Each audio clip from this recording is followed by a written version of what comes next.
بسم اللہ الرحمن الرحیم۔ شروع اللہ کے نام سے جو بڑا مہربان نہایت رحم والا ہے۔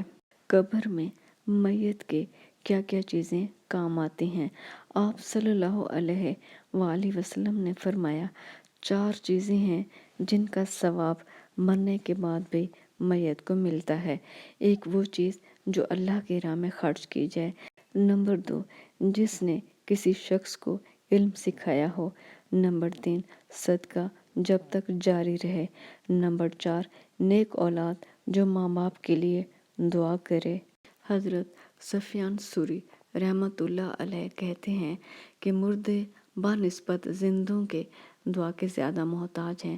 حضرت ابو سعید خدری رضی اللہ تعالی عنہ کہتے ہیں قیامت کے دن لوگوں کے پیچھے نیکیوں کے پہاڑ ہوں گے۔ وہ پوچھیں گے یہ کہاں سے آئے؟ تو جواب ملے گا تیرے بیٹے کے استغفار کا ثواب ہے۔ آپ صلی اللہ علیہ وآلہ وسلم فرماتے ہیں کہ میت اپنی قبر میں ایسی ہی محتاج ہوتی ہے جیسے کوئی سمندر میں ڈوبنے کے قریب آ پہنچا ہو۔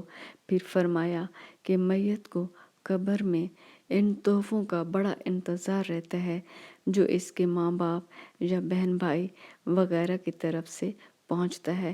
جب ایسی کوئی دعا اسے پہنچتی ہے تو وہ دعا اسے دنیا اور مافیا سے بھی زیادہ اچھی معلوم ہوتی ہے۔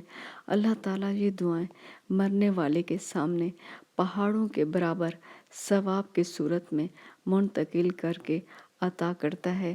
اس کے بعد آپ صلی اللہ علیہ وآلہ وسلم نے فرمایا مردوں کے لیے زندوں کا بہترین تحفہ ان کے واسطے استغفار کرنا ہے۔ ہمارے اسلامی معاشرے میں اجتماعی دعا اور اجتماعی ختم قرآن کا جو رجحان یا رواج نکلا ہوا ہے یہ بدعت ہے۔ حدیث میں یہ کہیں بھی ثابت نہیں ہے۔ اگر آپ کو بھوک لگ رہی ہے، آپ اپنا کھانا اپنے ساتھی کو دے دیتے ہیں اور ساتھ آپ اپنے ساتھی سے کہتے ہیں کہ تمہارے کھانے سے میری بھوک ختم ہو جائے گی، کیا آپ کی بھوک ختم ہو جائے گی؟ تو اس کا جواب نہیں میں آئے گا، کیونکہ آپ کی تکلیف تو دور نہیں ہوئی۔ لہٰذا جتنی شدت اور عاجزی سے اپنے تکلیف دور کرنے کے لیے آپ خود اپنے لیے دعا کریں گے، کوئی دوسرا نہیں کر سکتا۔